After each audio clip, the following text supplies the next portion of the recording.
ओम शांति। ज्योतिषी के अनुसार क्या आपके जीवन में आई विपत्तियों को टाला जा सकता है? ये बहुत लोगों का सवाल है। बहुत लोग पूछते हैं कि जो हमारे जीवन में विपत्तियां आती हैं, परिस्थिति विपत्तियां तो हर किसी के जीवन में आती हैं। इस संसार में ऐसा कोई व्यक्ति नहीं होगा कि जिसके जीवन में विपत्तियां ना आती हों। किसी के जीवन में कम, छोटी, किसी के जीवन में ज़्यादा और बड़ी विपत्तियां आती हैं। तो लोग कहते हैं कि ज्योतिषी बताते हैं अगर कोई विपत्ति आती है कि आप ऐसा अनुष्ठान करवा लो तो फिर ऐसा नहीं होगा आपके साथ। आज कितने लोगों के घर से जैसे कोई चले गए हैं, किसी के भाई की डेथ हो गई है, किसी के पुत्र की, किसी की पत्नी की, किसी के पिता की। तो ऐसा हज़ारों लोगों ने कमेंट्स किए हैं और कॉल किए हैं और कहा है कि हमारे घर में कुछ ऐसा चल रहा है, किसी ने बताया है ऐसा अनुष्ठान करवा लेते तो ऐसा नहीं होता, आप शिव पुराण करवा लेते या कुछ और हवन अनुष्ठान करवा लेते तो आपके यहाँ ऐसा नहीं होता, आपकी अभी उनकी तो मृत्यु आई नहीं थी। इतना तक भी लोगों ने बोला है कि हमसे किसी ने कहा है, ज्योतिषी ने कहा है या किसी और ने कहा है कि उनकी तो अभी मृत्यु नहीं थी, वो तो आपके घर में ऐसी प्रॉब्लम चल रही थी, इसके कारण से उनकी मृत्यु हो गई है। ऐसी तमाम लोगों के सवाल रहते हैं। तो क्या इस प्रकार की समस्या को टाला जा सकता है? कोई विपत्ति आती है तो कोई अनुष्ठान करके क्या टाला जा सकता है? तो आज आपको इसी के बारे में बताते हैं। कई लोग तो यहाँ तक पूछते हैं, एक बहन ने पूछा है कि हमें ये तो ज्ञान प्राप्त हो गया है कि जो कुछ भी हमारे जीवन में होता है, जो भी घटनाएं घट रही हैं हमारे जीवन में, वो हमारे कर्म के अनुसार ही होती है, अपने किए गए कर्म से प्राप्त होती हैं। लेकिन जब कोई ज्योतिषी लोग बताते हैं किसी प्रकार की कोई ऐसी घटना होने वाली है तो ऐसा प्रतीत होता है कि जो भी भगवान ने लिखा है उसमें तो अच्छा ही होगा। लेकिन अगर हम किसी ग्रह की शांति या कोई उपाय करते हैं तो क्या वो हमारे प्रारब्ध को अग्नि जीवन के लिए तैयार कर रहे? क्या वो प्रारब्ध, उस प्रारब्ध से हम बच सकते हैं अगर कोई ऐसी कठिन विपत्ति हमारे जीवन में आ रही है?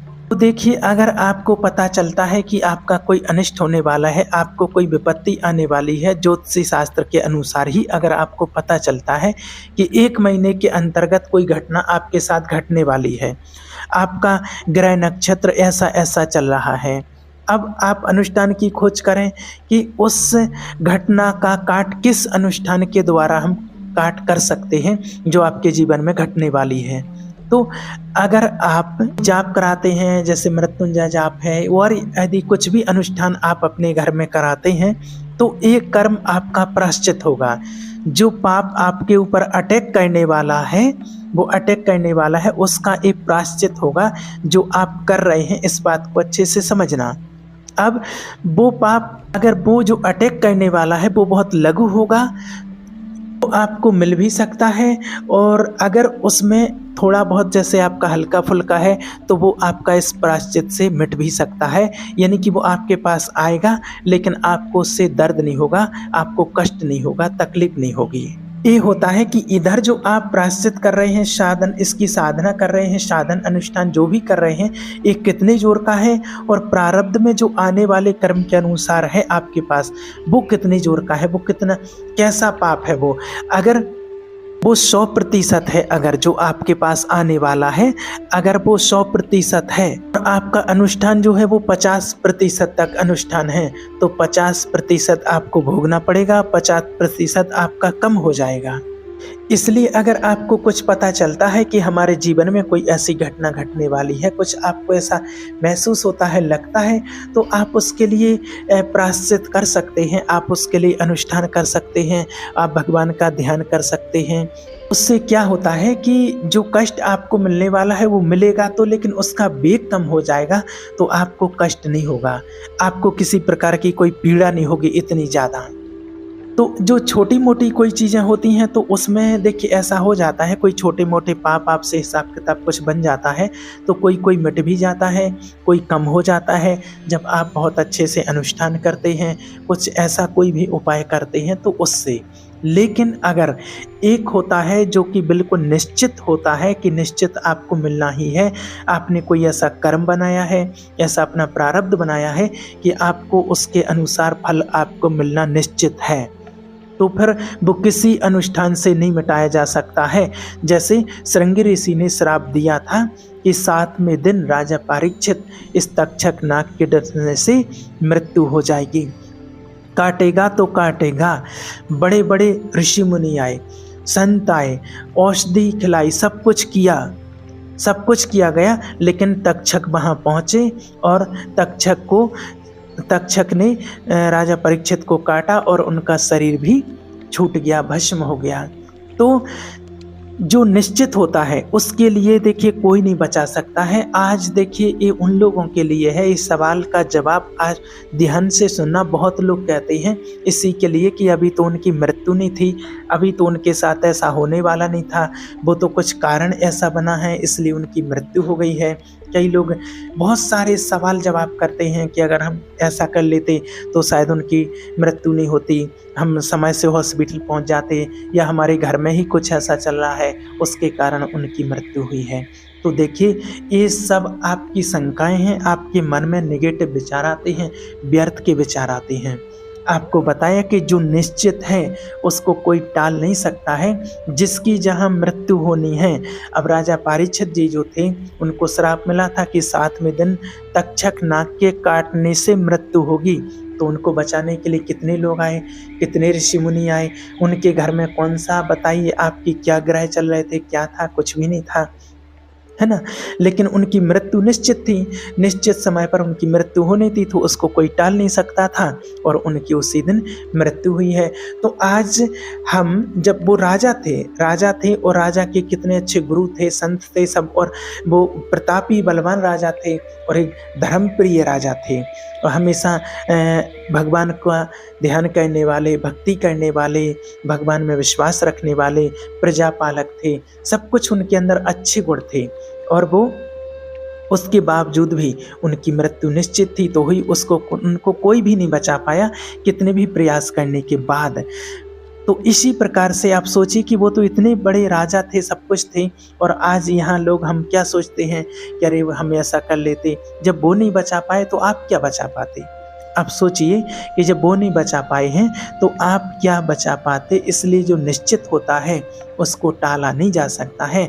और आप सिर्फ इस भ्रम में ना रहें, कि इस दुख में ना रहें, क्योंकि इसी चीज़ को लेकर के बहुत दुखी हैं कि हम ऐसा कर लेते तो हमारे पिताजी, माताजी, भाई, दोस्त या बच्चे, वाइफ, पति कोई जाते नहीं।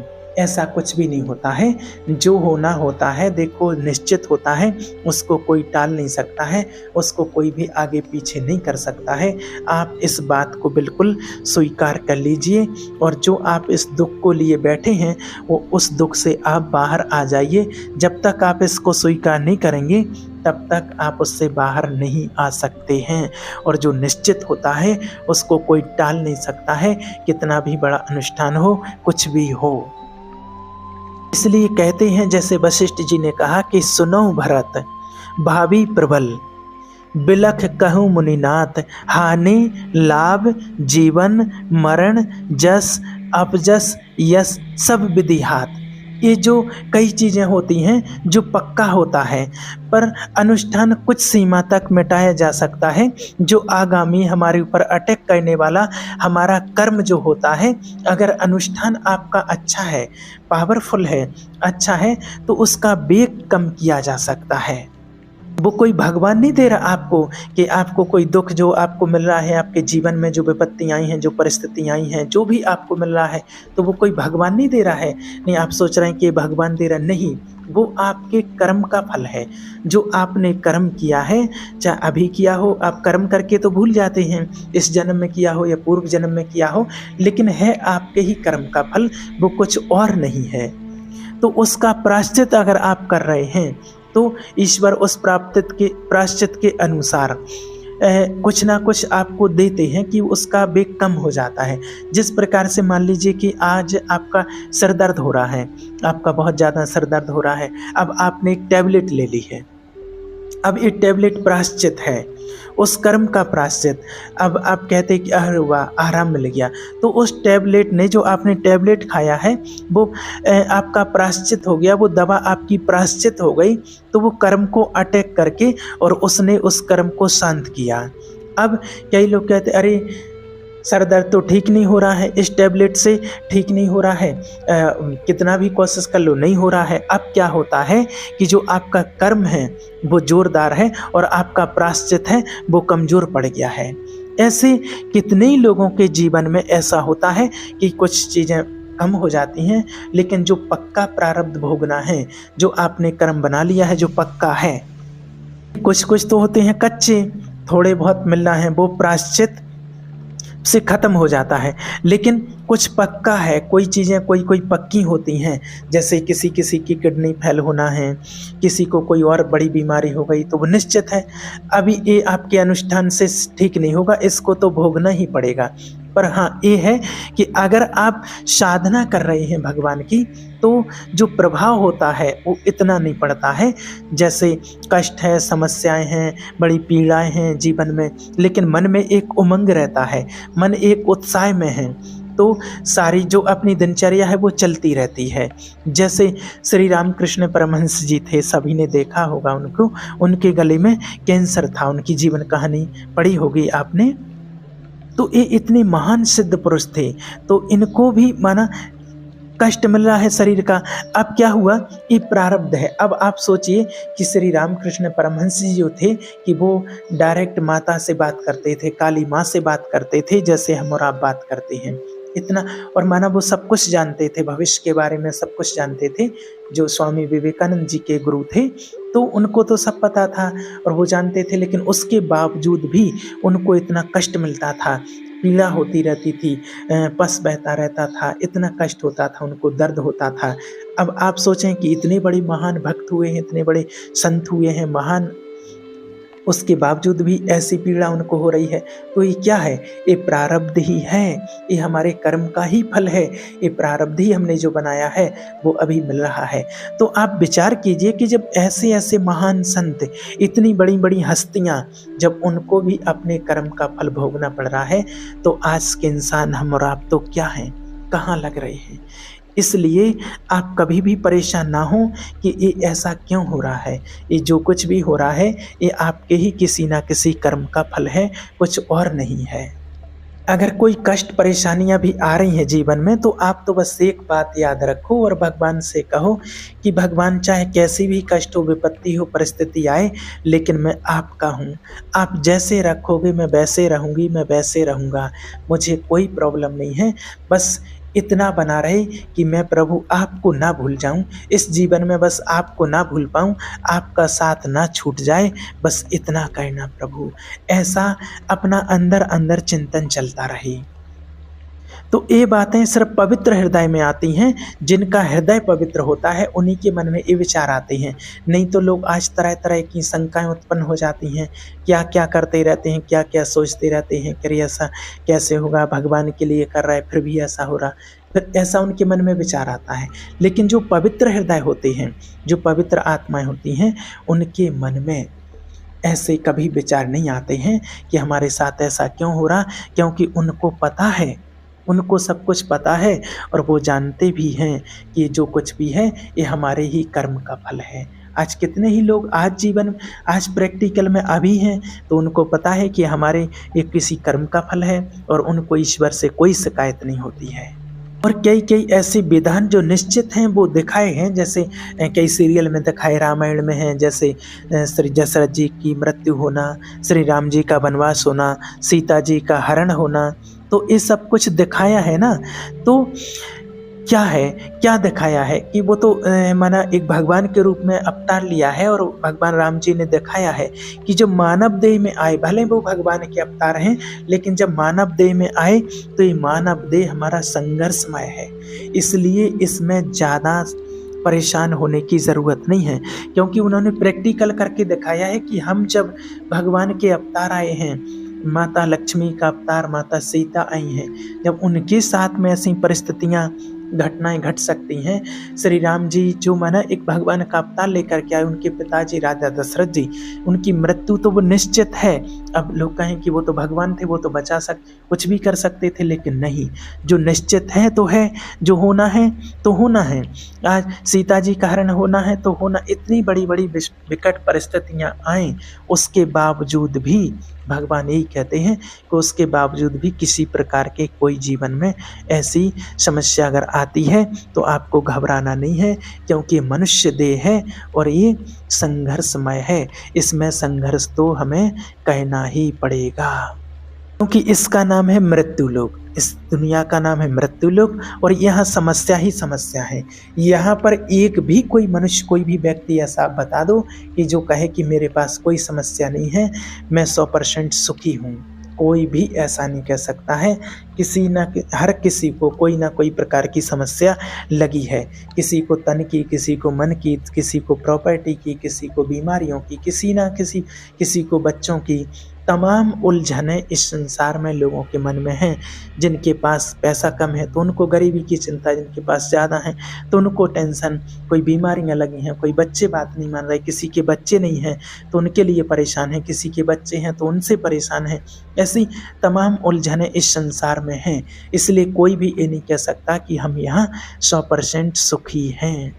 इसलिए बस एक ही उपाय है कि परमात्मा का चिंतन करते हुए, दुख सुख जो भी आता है हमारे कर्म के अनुसार उसको भोगते हुए और अपने परमात्मा के चिंतन में लगे रहें। भगवान का ध्यान करने में अपना मन ज़्यादा लगाएं, ज़्यादा समय दें, तो हम दुख सुख से छूट जाएंगे। और किसी भी प्रकार की कोई ऐसी अपेक्षा, लालसा कुछ भी नहीं रखना है और ना भगवान में कभी अविश्वास रखना है कि हमारे साथ ऐसा क्यों हो रहा, हमारा इतना करने के बाद भी। क्योंकि आज दुनिया में आपने देखा होगा, एक से एक बड़े-बड़े संत ऋषि मुनि हुए हैं, उनको भी कष्ट हुआ है, लेकिन उन्होंने कभी भगवान से शिकायत नहीं की है कि आखिर हमारे साथ भगवान ऐसा क्यों हो रहा है। तो जब आप ऐसा मान करके और भगवान का ध्यान करते रहते हैं, उन समस्याओं से परे हो जाते हैं, इन पर कोई ध्यान नहीं देते हैं, तो समझिए कि अनेक जन्मों की बिगड़ी बन जाती है। अनेक जन्मों के जो आपके पाप कर्म हैं वो परमात्मा की याद से नष्ट हो जाते हैं और आपका जीवन धीरे धीरे करके सुखमय बनने लगता है। इसलिए हमेशा भगवान का चिंतन करें और जो हो रहा है ड्रामा में वो निश्चित है, फिक्स है, इसलिए ज़्यादा परेशान होने की ज़रूरत नहीं है। ओम शांति।